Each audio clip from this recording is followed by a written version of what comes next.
तर मित्रांनो, आज आलो आहे मी डोंबिवलीतील अशा एका प्राचीन मंदिराला भेट द्यायला, जे 17व्या शतकातील एक पांडवकालीन मंदिर आहे। तर नमस्कार मित्रांनो, मी राहुल सैतवडेकर आणि आज मी आलो तो डोंबिवली जवळील खिडकाळी गावात कल्याण शिळपाटा मार्गावरती असलेल्या खिडकाळेश्वर मंदिर पाहायला। हे मंदिर 17व्या शतकातील किंवा त्याहून अधिक जुने प्राचीन आणि ऐतिहासिक मंदिर आहे। येथील स्थानिक लोकांमध्ये असा विश्वास आहे की हे मंदिर पांडवांनी आपल्या अज्ञातवासात असताना स्वहाताने बांधले होते।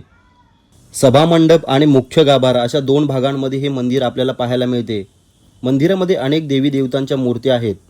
यामध्ये डावीकडे गणपती बाप्पा आणि उजवीकडे शीतला देवीची मूर्ती आहे। मुख्य गाभाऱ्यात श्रीदेव खिडकाळेश्वर महादेवाची शिवलिंग आहे व त्याच्या अगदी समोरच नंदी विराजमान झालेले आपणास दिसते। मंदिर फार प्राचीन आणि जुने आहे, त्यामुळे मंदिराचा जुना मुकुट कालांतराने नष्ट झाल्यामुळे नव्याने बांधला गेला आहे। मुख्य मंदिराच्या बाजूलाच श्री स्वामी शिवानंद महाराज यांच्या पादुका आणि समाधी आहे। स्वामी शिवानंद महाराज दत्तात्रयांचे अगदी निस्सीम भक्त असल्यामुळे जवळच त्यांच्या दत्तांची मूर्ती आहे।